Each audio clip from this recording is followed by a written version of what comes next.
برای من خیلی چیزای عجیبی هستن به خاطر اینکه از امریکا اومدم.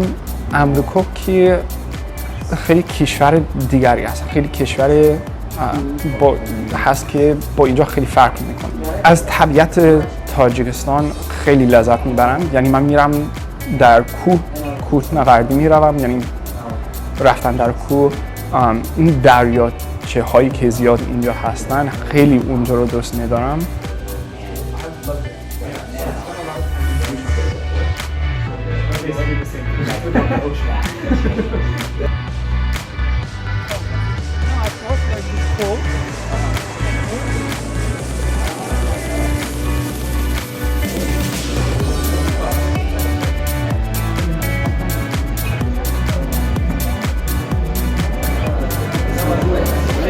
قروتاب است که بسیار بامزه است.